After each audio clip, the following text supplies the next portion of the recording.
सत श्री अकाल। चढ़ती कला टाइम टीवी न्यूज़ देख रहे हैं देश विदेश के दर्शकों का स्वागत है। प्रोग्राम पंजाब हरियाणा गैल गैल विच मैं अनिल कमल तो मेरे नाल रोजाना की तरह नीतीश कुमार सीकरी। सब तो पहला स्वागत कर लेने फिर बंदे चर्चा जी। राम राम राम राम। और सुनाओ की कुछ अज जो खास रहेगा? आज खास नील कमल जी है पंजाब की एक ऐसी खबर जिसमें लोगों का बड़ा फायदा होने वाला हो रहा है। वो लोग जो बसों में यात्रा कराते, बिल्कुल अक्सर पंजाब में लोग न्यू कहने लगे थे भाई जब तय महिलाओं का किराया फ्री कराया था और महिलाएं बस में बहुत हो में मतलब उन बस बहुत ज्यादा सफर करें क्योंकि आधार कार्ड दिखाना और जो है अपना फ्री में बैठ कर जाना। बिल्कुल। तो अब ये टेंशन तो है कौन थी भाई किराया लेना पड़ेगा, तो आना जाना फिर खुले तरीके तो एक रहा था और इसकी वजह से बसों में रहने लगी थी भीड़ ही। पंजाब सरकार नील कमल जी इस बात का हल काढ़ा या यूं कह दो कि जो है उन्होंने अपने आप को जो है डेवलपमेंट करे। जो ट्रांसपोर्ट विभाग है अब उसमें जो है बहुत सारी बसें नील कमल जी वो खरीदी जाएंगी और वो बसें जो है अब पंजाब की सड़कों पर दौड़ेंगी जिससे जो ये भीड़ की समस्या थी या तो कम हुई होएगी और लोगों ने और जो है बहुत सारी सुविधाएं मिलने वाली हो रही। लगभग 696 जो है नई बसा वो अब पंजाब ट्रांसपोर्ट के बेड़े में वो शामिल होंगी। अशोका लीलैंड का जो टेंडर था वो इसके लिए पास होया। अशोका लीलैंड अब जो है बनी बनाई बसें वो देगी और बसों में क्वालिटी क्या है नील कमल जी, आगे भी कैमरा होगा, पीछे भी कैमरा होगा और भीतर भी कैमरा होगा ताकि मॉनिटरिंग करी जा सके। कंट्रोल रूम होता है इसके लिए, कंट्रोल रूम में मॉनिटरिंग करी जाएगी बस में कितनी सवारियां बैठी और जो है बस कड़ा पहुंच गई जीपीएस के माध्यम से। मान के चलो कि चंडीगढ़ से बस ने पटियाला जाना भाई कड़ा पहुंच गई और कितनी देर में वो जो है चंडीगढ़ पहुंचेगी। फिर जो है इंक्वायरी पर जाएगा, कोई पूछा ना भाई चंडीगढ़ वाली बस कितने बजे आएगी तो एक्यूरेट बताया जा सका भाई 10:05 पर 10 मिनट पर 7 मिनट पर पहुंचेगी। ये जो बस सुविधा है ये मिलने वाली हो रही। इसमें नील कमल जी एक बात और, जिस तरह रेल की टिकट ऑनलाइन करा है ना इस तरह इसमें ऑनलाइन टिकट भी बुक करने का प्रावधान है। और एक ऐप होएगी जिससे आप जो है आजकल के जो लड़के हैं लड़कियां हैं या आजकल का जो समाज है वो ऑनलाइन हो गया। जे में पीछे बड़े कम हुए कई बार टिकट जो है घर बैठी बुक कर लो, भी फलानी तारीख में जाना और पहले टिकट बुक कर लो। इसमें सुविधा होएगी। और टिकट बुक करने के लिए हम देखा है जब बस में कभी सफर करना हो तो अक्सर जी एक बस में एक आधा आदमी ऐसा जरूर मिल जाने कहते हो यार भाई साहब यूपीआई ले लो, यूपीआई ले लो यार पीछे है के और मैंने टिकट लेनी। भाई हमारे हरियाणा की बसों का तो हाल है। हरियाणा की बसों की बात करन लग रहे सारिया बसां च इस तरह के बंदे कई बार टक्कर जाते हैं क्योंकि डिजिटलाइजेशन के जमाने जी हैगी है। बहुत सारे लोग पंजाब की बात तो बता दे, मैं तो पंजाब में तो बैठे नहीं बस में क्योंकि बसां च अक्सर इस चीज़ का जिहड़ा हैगा जिक्र होंदा ते जदों इस तरह का कोई सिस्टम नहीं हैगा कि कंडक्टर जिहड़ा हैगा जां तां सीधे तौर दे उत्ते कहिए तां जिहड़ी टिकट मशीन निकलदी ਉਹਦੇ ਤੇ जे QR कोड होवे उत्थों पेमेंट हुई नाल दी नाल जिहड़ी हैगी टिकट निकल गई। पर हाँ ਇਹਦੇ ਵਿੱਚ समस्या ये आ जाती है कि कई बार कंडक्टर ਨੂੰ ਜਿਹੜਾ ਹੈਗਾ ਜੇ ਬਹੁਤ ਜ਼ਿਆਦਾ ਸਮੱਸਿਆ ਹੋ ਜਾਵੇ ਤਾਂ ਉਹਨੂੰ ਆਪਣੇ ਖੁਦ ਦੇ ਜਿਹੜਾ UPI ਦਾ QR ਕੋਡ ਜਿਹੜਾ ਹੈਗਾ ਦੇਣਾ ਪੈਂਦਾ। ਵਿਡੰਬਨਾ ਇਸ ਬਾਤ ਤੇ ਜਿਹੜਾ ਹੈਗਾ ਵਿਡੰਬਨਾ ਇਸ ਬਾਤ की है ਇਹ ਆ ਕਿ जिस तरीके ਦੇ ਨਾਲ ਸਮਾਜ ਅਪਡੇਟ ਹੋ ਰਿਹਾ अपडेशन हो रही है ਉਸੇ ਤਰੀਕੇ ਦੇ ਨਾਲ ਹੁਣ ਪੰਜਾਬ ਦਾ ਟਰਾਂਸਪੋਰਟ ਵਿਭਾਗ ਜਿਹੜਾ ਹੈਗਾ ਉਹ ਜਿਹੜੀਆਂ ਬੱਸਾਂ ਹੁਣ ਨਵੀਆਂ ਪਾਈ ਜਾ ਰਹੀਆਂ वो अपग्रेडेशन ਦੇ ਨਾਲ ਹੀ ਜਿਹੜੀਆਂ ਨੇ ਉਹ ਪਾਈਆਂ जा रही। विडंबना इस बात की है नील कमल जी, जिस तरह की बात करें ना भाई कनेक्टरों के पास पोस मशीनें हैं पीओएस हाँ पोस कह दिया मैंने दूसरे सब उसमें सीधा बोल दिया। तो उसमें नील कमल जी जो किराया लिया जावा है उसमें तो पर्ची तो निकला टिकट वाली, उसमें कार्ड स्वैप करने का भी इंतजाम है। लेकिन जो कंडक्टर हैं हरियाणा के उनके वो करते नहीं। अब पता नहीं उनके पास सुविधा नहीं, पता नहीं फिर वो जानबूझ के नहीं करते, वो तो परमात्मा जाना, उस बात की डिटेल है नहीं। लेकिन अक्सर लोग दूसरे पे थे मांग रहे दिखा है भाई साहब दिए यार 50 रुपए दिए 100 रुपए मेरे पास UPI करा ले मैंने टिकट लेनी। तो अब पंजाब में इस तरह की दिक्कत तो आपने देखने ना मिलने की कोनी, क्योंकि जो मशीन ना आ रही इनके पास जो है ये मशीन होएगी बसों में और इससे जो है आप जो है ऑनलाइन टिकट वो कटवा सकते हो, कार्ड स्वैप पर ये सारी की सारी सुविधा निकल जी होएगी। तो लोगों ने बड़ा ये फायदा मिलने वाला है पंजाब में। ਤੁਸੀਂ GPS ਦੀ ਗੱਲ ਕੀਤੀ ਹੈ ਕਿ ਹੁਣ ਪੰਜਾਬ ਦੇ ਲੋਕਾਂ ਨੂੰ ਵੀ ਇਹ ਪਤਾ ਲੱਗ ਜਾਏਗਾ ਵੀ ਬੱਸ ਕਿੱਥੋਂ ਚੱਲੀ ਹੈ, ਕਿੱਥੇ ਪਹੁੰਚਣੀ ਹੈ, ਕਿੱਥੇ ਆਏਗੀ। ਅਕਸਰ ਚੰਡੀਗੜ੍ਹ ਦੇ ਵਿੱਚ ਤਾਂ ਬੱਸ ਦੇ ਜ਼ਰੀਏ ਇੱਕ ਬਹੁਤ ਵਾਰ ਸਫ਼ਰ ਕਰਨ ਦਾ ਜਿਹੜਾ ਹੈਗਾ ਮੌਕਾ ਉਹ ਮਿਲਦਾ ਹੈਗਾ। ਤੇ ਚੰਡੀਗੜ੍ਹ ਦੀ ਜਿਹੜੀ ਟਰਾਈ ਸਿਟੀ ਦੀ ਬੱਸ ਦੀ ਐਪ ਹੈ ਨਾ, ਤੁਸੀਂ ਦੇਖਿਆ ਹੋਵੇਗਾ ਕਿ ਇੱਥੋਂ ਦੇ ਲੋਕ ਜ਼ਿਆਦਾ ਅਪਡੇਸ਼ਨ ਵੀ ਹੈਗੀ। ਸਰਕਾਰ ਨੇ ਤਕਰੀਬਨ ਬੱਸਾਂ ਦੀ ਜਿਹੜੀ ਹੈਗੀ ਉਹ GPS ਇਹਨਾਂ ਬੱਸਾਂ ਦੇ ਵਿੱਚ ਹੈਗਾ। ਅਕਸਰ ਜੇ ਮੈਂ ਕਿਤੇ 17 ਸੈਕਟਰ ਤੋਂ ਜਾਂ ਕਿਸੇ ਸੈਕਟਰ ਵੱਲ ਜਾਣਾ ਆ, ਬੱਸ ਸਟੈਂਡ ਦੇ ਹੈਗਾ ਤਾਂ ਟਰਾਈ ਸਿਟੀ ਦਾ ਇੱਕ ਐਪ ਖੋਲ ਕੇ ਉਹਦੇ ਤੇ ਦੇਖ ਲਿਆ ਜਾਂਦਾ ਕਿ ਬੱਸ ਜਿਹੜੀ ਹੈਗੀ ਆ ਉਹ ਕਿੰਨੇ ਵਜੇ ਚੱਲੀ ਹੈ, ਕਿੰਨੇ ਵਜੇ ਇਸ ਸਟਾਪ ਤੇ ਪਹੁੰਚੇਗੀ, ਤੇ ਮੈਨੂੰ ਇੱਥੋਂ ਜਾਂ ਕਿਹੜੇ ਡੈਸਟੀਨੇਸ਼ਨ ਵੱਲ ਜਾਣਾ, ਉੱਥੋਂ ਦੀ ਬੱਸ ਕਿੰਨੇ ਨੰਬਰ ਦੀ ਬੱਸ ਆਵੇਗੀ ਤੇ ਉਹ ਕਿੰਨੇ ਵਜੇ ਜਿਹੜੀ ਹੈਗੀ ਚੱਲੇਗੀ।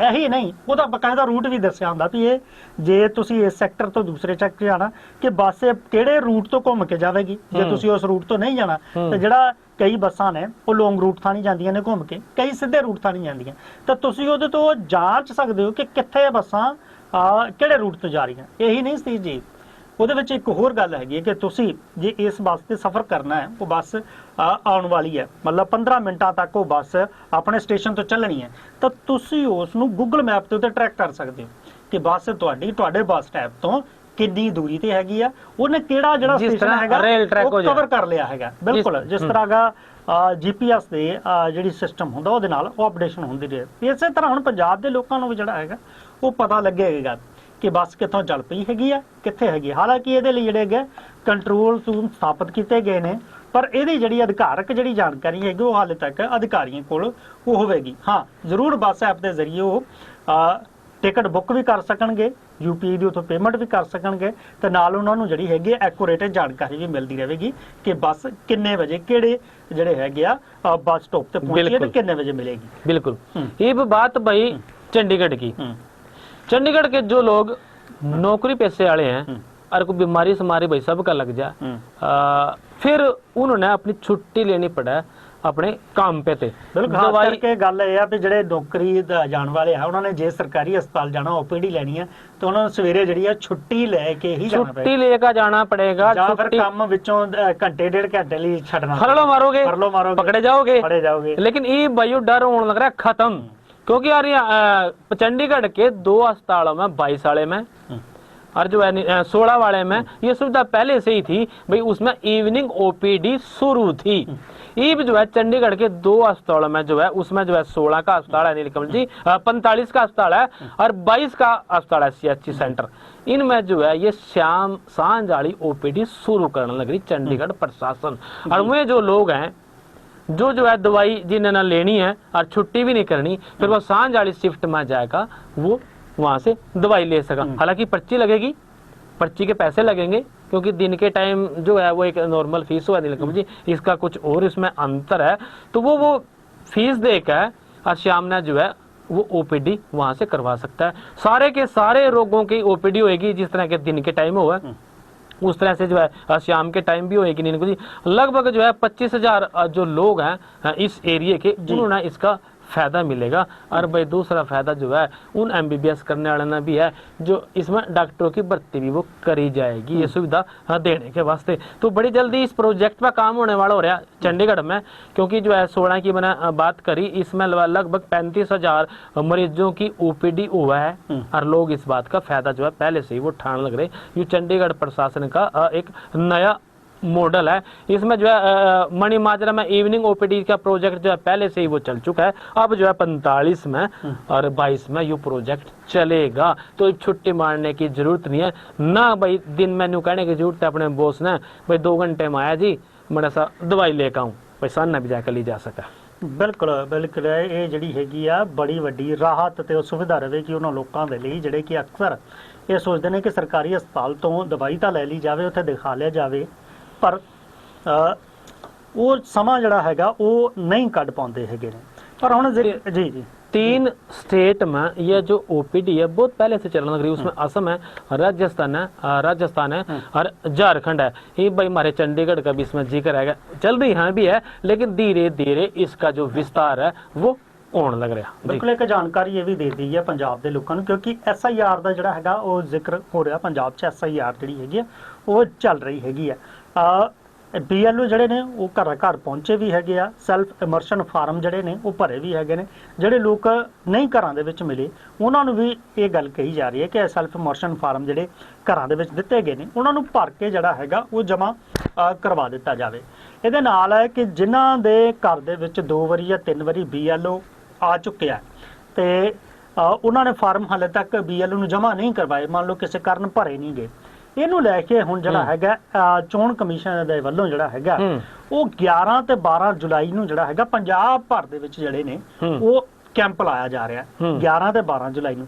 ਜਿਹੜੇ ਬੂਥ ਦੇ ਉੱਤੇ ਤੁਸੀਂ ਜਾ ਕੇ ਆਪਣਾ ਵੋਟ ਦਿੰਦੇ ਹੋ, ਤੁਹਾਡੇ ਉਸ ਬੂਥ ਦੇ ਉੱਤੇ BLO ਤੁਹਾਡਾ ਬੈਠਾ ਹੋਵੇਗਾ, ਬਟ ਦੇਖੇਗਾ ਬਿਲਕੁਲ। ਉੱਥੇ ਸਵੇਰ ਤੋਂ ਲੈ ਕੇ ਜਿਹੜਾ ਹੈਗਾ ਸ਼ਾਮ 5-6 ਵਜੇ ਤੱਕ ਜਿਹੜੀ ਹੈਗੀ ਹੈ ਤੁਹਾਡਾ ਇੰਤਜ਼ਾਰ ਕੀਤਾ ਜਾਵੇਗਾ। ਇਸ ਦੌਰਾਨ ਤੁਸੀਂ ਜਿਹੜਾ ਹੈਗਾ ਆਪਣਾ ਸੈਲਫ ਇਮਰਸ਼ਨ ਫਾਰਮ ਉੱਥੇ ਲਿਜਾ ਕੇ ਉੱਥੇ ਜਮ੍ਹਾਂ ਕਰਵਾ ਸਕਦੇ ਹੋ। ਇਹਦੇ ਨਾਲ ਜੇ ਨਵੀਂ ਕੋਈ ਫਾਰਮ ਭਰਨਾ ਹੈਗਾ ਉਹ ਵੀ ਤੁਸੀਂ ਉੱਥੇ ਭਰ ਸਕਦੇ ਹੋ। ਤੇ ਜਿਹੜਾ ਪਹਿਲਾਂ ਇੰਤਜ਼ਾਰ ਇਹ ਕੀਤਾ ਜਾ ਰਿਹਾ ਸੀਗਾ ਕਿ BLO ਘਰ ਘਰ ਜਾਵੇਗਾ, ਮਤਲਬ ਕਿ ਘਰ ਉਹਨਾਂ ਨੇ ਟੱਚ ਕੀਤੇ ਨੇ, ਉਹ ਪਹੁੰਚੇ ਨੇ, ਪਰ ਕਿਸੇ ਕਾਰਨ ਤੁਹਾਡੇ ਫਾਰਮ ਜੇ ਨਹੀਂ ਪਹੁੰਚੇ BLO ਕੋਲ ਜਾਂ ਨਹੀਂ ਭਰੇਗੇ ਤਾਂ ਤੁਸੀਂ ਇਹਨਾਂ 2 ਦਿਨ 11 ਤੇ 12 ਤਰੀਕ ਨੂੰ ਜਿਹੜਾ ਹੈਗਾ ਉਹ ਬੂਥਾਂ ਦੇ ਉੱਤੇ ਬੈਠੇ ਇਹਨਾਂ BLOs ਕੋਲੋਂ ਪਹੁੰਚ ਸਕਦੇ ਹੋ। ਪਹੁੰਚੋ ਤੇ ਆਪਣਾ ਸੈਲਫ ਇਮਰਸ਼ਨ ਫਾਰਮ ਭਰੋ। ਪਰ ਵੱਡੀ ਗੱਲ ਇਹ ਹੈ ਕਿ SIR ਦੇ ਵਿੱਚ ਤੁਹਾਨੂੰ ਜਿਹੜਾ ਹੈਗਾ ਉਹ ਹਿੱਸਾ ਬਣਨਾ ਬਹੁਤ ਜ਼ਰੂਰੀ ਹੈਗਾ ਕਿ ਤਾਂ ਕਿ ਤੁਹਾਡੀ ਜਿਹੜੀ ਹੈਗੀ ਆ ਵੋਟ ਨਾ ਕੱਟੀ ਜਾਵੇ। ਇਸ ਗੱਲ ਦਾ ਜ਼ਿਕਰ ਪਹਿਲਾਂ ਵੀ ਹੋ ਚੁੱਕਿਆ ਹੈ ਕਿ ਜੇ ਤੁਹਾਡੀ ਵੋਟ ਕੱਟੀ ਜਾਂਦੀ ਹੈ ਤੁਹਾਡੇ ਪਰਿਵਾਰ ਦੀ ਜਾਂ ਜਿਸ ਨੂੰ ਸਰਕਾਰੀ ਸੁਵਿਧਾ ਦਾ ਲਾਭ ਮਿਲਦਾ ਆ, ਇੱਕ ਕ੍ਰਾਈਟੇਰੀਆ ਇਹ ਕਿ ਤੁਸੀਂ ਪੰਜਾਬ ਦੇ ਨਿਵਾਸੀ ਹੋਣੇ ਚਾਹੀਦੇ ਹੋ। ਉਹ ਫਿਰ ਜੇ ਵੋਟਰ ਨਹੀਂ, ਵੋਟਰ ਕਾਰਡ ਨਹੀਂ ਰਹੇਗਾ SIR ਚੋਂ ਨਾਮ ਕਟੋ ਜਾਏਗਾ। ਤੇ ਜਿਨ੍ਹਾਂ ਸਰਕਾਰੀ ਸੁਵਿਧਾਵਾਂ ਦੇ ਵਿੱਚ ਯੋਜਨਾਵਾਂ ਦੇ ਵਿੱਚ ਵੋਟਰ ਕਾਰਡ ਜ਼ਰੂਰੀ ਹੈਗਾ, ਫਿਰ ਉਹ ਸੁਵਿਧਾਵਾਂ ਤੋਂ ਉਹ ਵਿਅਕਤੀ ਜਿਹੜਾ ਹੈਗਾ ਉਹ ਵਾਂਝਾ ਰਹਿ ਸਕਦਾ। ਬਿਲਕੁਲ ਇਸੇ ਕਰਕੇ ਜਿਹੜਾ ਹੈਗਾ ਚਾਹੇ ਉਹ ਹਰਿਆਣਾ ਦੇ ਵਿੱਚ ਚਾਹੇ ਪੰਜਾਬ ਦੇ ਵਿੱਚ ਹੈਗੀ ਆ, ਇਸ ਗੱਲ ਦੀ ਅਪੀਲ ਕੀਤੀ ਜਾ ਰਹੀ ਆ ਹਰੇਕ ਵਿਅਕਤੀ ਨੂੰ, ਚਾਹੇ ਬਾਹਰ ਹੋ ਚਾਹੇ ਕਿਸੇ ਵੀ ਤਰੀਕੇ ਨਾਲ ਹੈਗਾ, SIR ਦੇ ਵਿੱਚ ਹਿੱਸਾ ਲੈ ਕੇ ਆਪਣਾ ਸੈਲਫ ਇਮਰਸ਼ਨ ਫਾਰਮ ਤੁਸੀਂ ਭਰੋ ਤਾਂ ਕਿ ਮੈਪਿੰਗ ਹੋ ਸਕੇ ਤੇ ਤੁਹਾਡੇ ਨਾਮ ਜਿਹੜੇ ਨੇ ਉਹ ਜੁੜ ਸਕਣ। ਕਿਉਂਕਿ ਬੜੀ ਦੇਰ ਬਾਅਦ ਇਹ SIR ਦਾ ਮੌਕਾ ਮਿਲਿਆ, ਇਸ ਤੋਂ ਬਾਅਦ ਕੀ ਪਤਾ कदों जड़ा हैगा वो मौका मिले। एक बात और खोल कर कह दूं, हरियाणा में कोई ऐसा जिक्र नहीं होया भाई अगर SIR की लिस्ट में आपका नाम नहीं होएगा तो आपके जो है सुविधाओं से वंचित रह जाओगे, क्योंकि वहाँ फैमिली PPE है, फैमिली परिवार पहचान और उसी के हिसाब से सारी सुविधा दी जावा, ना कि पंजाब की तरियो वोटर कार्ड के हिसाब से। तो हरियाणा वाले इस मामले में डरने की मेरे ख्याल से जरूरत नहीं है। कुछ और अपडेट होगी तो वह भी जरूर बता देंगे, लेकिन फिलहाल की एक अपडेट नीलकमल जी, पिछले 2 दिन ते बरसात होने लग रही। पहला तो कहा थे भाई बरसात नहीं हो रही, गर्मी ने बेहाल कर दिए, तंग कर दिए। अरे भाई बरसात इतनी हो रही कि पानी पानी होने लग गया, बल्कि धाराएं लागू करनी पड़ेगी, धाराएं 163 लागू करनी पड़ेगी। भाई नदी नालों के आसपास जाने पे मना ही है। अगस्त की एक डेट दे दी, मतलब पानी ज्यादा होने लग गया। हरियाणा में जो नदी का जो पानी है वो कई जगह गांव में घुस गया। एक वीडियो थी, स्कूल बस का जो पानी था, स्कूल बस के जो टायर थे वो जो है उसमें डूबे हुए थे, मतलब सड़कों पर भी पानी वो हो गया। हरियाणा में मानसून के कमजोर होने के बाद भी जो पहाड़ों पर बरसात होने लग रही है, उस बरसात का जो असर है वो देखने ना मिल रहा है। जो हथनी कुंड बैराज है वहाँ पानी की मात्रा बढ़ गई, जलस्तर जो है बढ़ गया 50,000 क्यूसेक वो नीलकमल जी हो गया, या यूं कह दो कि उससे भी जो है पार कर गया। और भाई पंचकुला में, अंबाला में, करनाल में, यमुनानगर में, गेल में, कुरुक्षेत्र में बारिश का अलर्ट वो जारी है, बारिश और हो सका। जो कुरुक्षेत्र का साबाद मारकंडा है, साबाद मारकंडे में 11,000 क्यूसिक से ज्यादा पानी वो रिकॉर्ड वो करे गया, जिससे जल स्तर बढ़ने के बाद जो गांव है कठुआ गांव और उसकी सड़कों पर खेतों में जो पानी है नीलकमल जी वो बढ़ गया। और जिस तरह के बस के टायर की बात करी, सड़कों पर जो पानी हो गया वहां भी लोगों ने आने जाने में दिक्कत हो रही। पंचकुला में बारिश के बाद जो गग्गर और कौशल्या नदी है उसका जलस्तर बढ़ गया। उसके बढ़ने के बाद जो है प्रशासन ने धारा 163 वो लागू कर दी। पहले 144 हुआ करती थी, अब 163 इतना कहने लगे लागू कर दी। 28 अगस्त तक नदी नालों के पास जाने पर पूर्ण रूप से प्रतिबंध सरकार ने, प्रशासन ने ला दिया, क्योंकि भाई कोई ना कोई ऐसी अनहोनी घटना नहीं हुआ है जिससे जो है भाई किसी की जान का नुकसान हो जा। ਬਿਲਕੁਲ ਸਹੀ ਜੀ, ਜੇ ਨੁਕਸਾਨ ਜਿਹੜਾ ਹੈ ਉਹ ਹੋ ਜਾਂਦਾ ਹੈ ਕਿਉਂਕਿ ਇਸ ਦੌਰਾਨ ਜਿਹੜਾ ਹੈਗਾ ਨਦੀ ਨਾਲਿਆਂ ਦੇ ਵਿੱਚ ਪਾਣੀ ਜਿਹੜਾ ਹੈਗਾ ਉਹ ਬਹੁਤ ਕਿਨਾਰੇ ਵੀ ਕੱਟ ਜਾਂਦੇ। ਕਿਨਾਰੇ ਵੀ ਕੱਟ ਜਾਂਦੇ ਨੇ, ਇਸ ਦੇ ਨਾਲ ਜਿਹੜੇ ਹਾਦਸੇ ਵੀ ਹੋ ਜਾਂਦੇ। ਇਸੇ ਕਰਕੇ ਜਿਹੜੇ ਹੈਗੇ ਆ ਦੋ ਦੋਸਤ ਜਿਹੜੇ ਨੇ ਇੱਥੇ ਆ ਰਹੀ ਹੈ ਭਾਂਖਰਪੁਰ ਦੇ ਨਜ਼ਦੀਕ ਜਿਹੜੀ ਘੱਗਰ ਨਦੀ ਪੰਜਾਬ ਦੀ ਬਾਤ ਹੈ, ਜਲਦੀ ਲੰਘਦੀ ਹੈ, ਉੱਥੇ ਦੋ ਦੋਸਤ ਮੱਛੀ ਫੜਨ ਲਈ ਚਲੇ ਗਏ ਸੀ। ਇਸ ਤਰ੍ਹਾਂ ਹਾਦਸਾ ਵਾਪਰਦਾ, ਪਾਣੀ ਆਂਦਾ ਤੇ ਉਹ ਜਿਹੜੇ ਨੇ ਉਹ ਬਹਾਵ ਦੇ ਵਿੱਚ ਉਹ ਫਸ ਜਾਂਦੇ ਨੇ ਤੇ ਦੋ ਦੋਸਤ ਜਿਹੜੇ ਨੇ ਉਹ ਬਹਿ ਜਾਂਦੇ ਨੇ।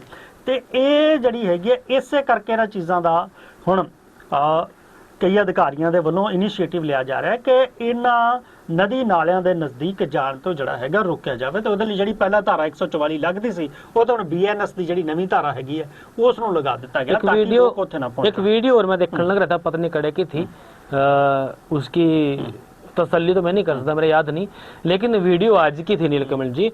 और जो माइनिंग वाले हैं वो किसी नदी रजवाए में रेता काटने वास्ते बढ़ रहे थे और पानी इतनी तेज गति से आ गया, उनका जो कैंटर था वो उन्होंने काटना मुश्किल हो गया। न्यू को कि पानी के तेज बहाव में थे कैंटर वो काटना पड़ गया। जो लेबर थी वो ऊपर छत के बैठी, मतलब इस तरह की दिक्कतें आ जाती हैं। मारकंडा नदी की हम बात कर रहे थे क्योंकि हरियाणा का कुरुक्षेत्र की बड़ी धार्मिक नदी है नीलकमल जी मारकंडा। इसमें जो है 14,294 क्यूसेक पानी पहुंचने के बाद जो साबाद के क्षेत्र हैं कठवा, कलसाना, तंगोर, मोहनपुरिया गांव हैं, ये प्रभावित हो गए और सबसे ज्यादा असर जो है वो कठवा पड़े। पिछली बार भी जो है इन गांवों पे असर पड़ा था, हर बार इन गांवों में फसल जो है डूबने से लगभग नुकसान हो जा। पिछली बार भी काफी नुकसान हुआ था और 9 बजे तक जो जल स्तर था वो 11,711 क्यूसेक रह गया था क्योंकि 14,294 क्यूसेक पानी आया। जब वो बट गया सड़क सड़क पर दाएं बाएं हो गया निकल जी, फिर वो पानी का जल स्तर जो है वो घट गया, लेकिन जिसकी वजह से सड़कों पर पानी हो गया, लोगों ने आने जाने की वो दिक्कत होगी क्योंकि पंचकुला की नदियां वो उफान पे है और धारा 163 वो लागू करती। ਬਿਲਕੁਲ ਇਹਦੇ ਨਾਲ ਜਿਹੜਾ ਹੈਗਾ ਪਹਾੜਾਂ ਦੇ ਵਿੱਚ ਵੀ ਜਿਹੜੀ ਹੈਗੀ ਆ ਉਹ ਲੈਂਡ ਸਲਾਈਡਿੰਗ ਵੀ ਕਈ ਥਾਵਾਂ ਤੇ ਹੋ ਰਹੀ ਹੈ। ਸਿਰਮੌਰ ਦੇ ਵਿੱਚ ਵੀ ਜਿਹੜੀ ਹੈ ਲੈਂਡ ਸਲਾਈਡਿੰਗ ਹੋਈ। ਹੁਣ ਜਿਹੜੀ ਹੈਗੀ ਆ ਪੰਜਾਬ ਦੇ ਵਿੱਚ ਵੀ 12 ਜ਼ਿਲ੍ਹਿਆਂ ਦੇ ਵਿੱਚ ਜਿਹੜੀ ਹੈਗੀ ਆ ਉਹ ਬਾਰਿਸ਼ ਦਾ ਅਲਰਟ ਜਿਹੜਾ ਹੈਗਾ ਦਿੱਤਾ ਗਿਆ ਹੈਗਾ। ਹਾਲਾਂਕਿ ਇਹ ਜ਼ਰੂਰ ਕਿਹਾ ਜਾ ਰਿਹਾ ਹੈ ਕਿ 12 ਜੁਲਾਈ ਤੋਂ ਬਾਅਦ ਜਿਹੜਾ ਹੈਗਾ ਉਹ ਇਹ ਜਿਹੜੀ ਹੈਗੀ ਆ ਮੌਨਸੂਨ ਉਹ ਥੋੜੀ ਜਿਹੀ ਜਿਹੜੀ ਹੈਗੀ ਉਹ ਢਿੱਲੀ ਪਵੇਗੀ ਤੇ ਬਾਰਿਸ਼ ਜਿਹੜੀ ਹੈਗੀ ਉਸ ਤੋਂ ਬਾਅਦ ਥੋੜੀ ਘੱਟ ਹੋਵੇਗੀ। ਜੇ ਮੌਨਸੂਨ ਢਿੱਲੀ ਪੈਂਦੀ ਹੈ, ਬਾਰਿਸ਼ ਘੱਟ ਹੁੰਦੀ ਹੈ ਤੇ ਇਹਦੇ ਨਾਲ ਫਿਰ ਸਥਿਤੀ ਜੀ ਇਹ ਵੀ ਜਿਹੜੀ ਗੱਲ ਕਹੀ ਜਾ ਰਹੀ ਹੈ ਕਿ ਜਦੋਂ ਸੂਰਜ ਦੇਵਤਾ ਨਿਕਲਣਗੇ, ਪਾਣੀ ਭਾਪ ਬਣ ਕੇ ਉੱਡੇਗਾ ਤਾਂ ਫਿਰ ਜਿਹੜੀ ਹੈਗੀ ਆ ਉਮਸ ਵੀ ਜਿਹੜੀ ਹੈਗੀ ਆ ਉਹ ਜਿਹੜੀ ਹੈਗੀ ਆ ਉਹ ਵਧੇਗੀ। ਹਾਲਾਂਕਿ ਫਿਲਹਾਲ ਹੁਣ ਤੱਕ ਜਿਹੜੀ ਹੈਗੀ ਆ 12 ਜੁਲਾਈ ਤੱਕ ਜਿਹੜੀ ਹੈਗੀ ਆ ਬਾਰਿਸ਼ ਉਹ ਚੰਗੀ ਹੋਣ ਦੇ ਆਸਾਰ ਤੇ ਅਲਰਟ ਵੀ ਦਿੱਤਾ ਗਿਆ। ਹੁਣ ਇਹ ਹੈਗਾ ਕਿ ਨਦੀ ਨਾਲਿਆਂ ਦੇ ਨਜ਼ਦੀਕ ਜਿਹੜੀ ਹੈਗੀ ਆ ਉੱਥੇ ਜਾ ਤੋਂ ਤੁਹਾਨੂੰ ਉਹ ਬਚਣਾ ਉਹ ਚਾਹੀਦਾ। ਫਿਲਹਾਲ ਸਥਿਤੀਆਂ ਕਿਸ ਤਰ੍ਹਾਂ ਦੀ ਰਹਿੰਦੀਆਂ ਇਹਦੇ ਉੱਤੇ ਵੀ ਪ੍ਰਸ਼ਾਸਨ ਵੱਲੋਂ ਜਿਹੜੀਆਂ ਹੈਗੀਆਂ ਉਹ ਨਜ਼ਰਾਂ ਉਹ ਬਣਾਈਆਂ ਹੋਈਆਂ ਨੇ ਤੇ ਨਜ਼ਰ ਸਾਨੂੰ समय दी। एक बात और करने का मौका दे दे नीलकमल जी, वरना बड़ी जनता से जुड़ी बात है भाई। घर में फोन हो और जो घर में फोन रह रहा ना उसमें ज्यादातर जो हमारी माओ के पास या घर में फोन हो उसमें डाटा की जरूरत नहीं होती। नहीं सोच जाओ भाई ज्यादा से ज्यादा मैंने इनकमिंग मिल जाए और जो है फोन करने के वास्ते मैसेज देने लेने के वास्ते हुआ, लेकिन आजकल तो कोई ऐसा प्लान है ही नहीं। जिस तरह जो है भाई ऐसा कोई रिचार्ज करा ला, हमारे जो कीपैड वाले फोन है वे चल जा और हमने डाटा जो है यूज करना नहीं पड़ा क्योंकि उसमें डाटा यूज होता नहीं और पीसे हमने फ्री में देने पड़ा। प्लान ही ऐसे हैं, कोई 299 का है, कोई 199 का है, कोई 300 रुपये का है, लेकिन डाटा मजबूरी है चाहे वो 1 GB हो तो डाटा ਦੇ ਨਾਮ ਦੇ ਉੱਤੇ ਜਿਹੜੇ ਰਿਚਾਰਜ ਨੇ ਖਾਲੀ ਕਾਲਿੰਗ ਵਾਲੇ ਉਹ ਵੀ ਜਿਹੜੇ ਨੇ ਮਹਿੰਗੇ ਕਰ पिसण लग रहे, वो गेहूं के साथ गुण नहीं पिसे करा। ਬਿਲਕੁਲ ਡਾਟਾ ਦੀ ਲੋੜ ਤਾਂ ਹੈ ਨਹੀਂ ਪਰ ਫਿਰ ਵੀ ਉਹਨਾਂ ਨੂੰ ਡਾਟਾ ਵਾਲਾ ਜਿਹੜਾ ਪੈਕ ਹੈ ਉਹ ਲੈਣਾ ਪੈ ਰਿਹਾ। जिस तरह का गेहूं के साथ गुण पिसा है वो गेहूं के साथ गुण पिसण लग रहा है ईब। इस पर जो है बिना डाटा वाले जो मोबाइल हैं उनका रिचार्ज प्लान वो सस्ते हो सका क्योंकि जो ट्राई ने एक ड्राफ्ट पेश कराया और सुझाव मांगे भी 70% तक वो कीमत है रिचार्ज की वो नीलकमल जी घट सका। और ये बड़ी राहत होगी उन लोगों के वास्ते जो कीपैड वाले फोन चलावा या जो घर में मैं कोई बात करने वास्ते फोन अंदर का रखा है नीलकमल जी बिना डाटा वाले मोबाइल फोन, उसकी मैं बात करने लग रहा। इसके जो जी इसके जो रिचार्ज प्लान है वह सस्ते होंगे। जो टैरी है TRAI ट्राई, हाँ उसने जो है दूर संचार उपभोक्ता संरक्षण विनियम 2026 का एक मसौदा तैयार कराया और इसका मुख्य उद्देश्य था भी डाटा जी लेना नहीं चाहिए, फिर उनको डाटा का पैसा क्यों देना।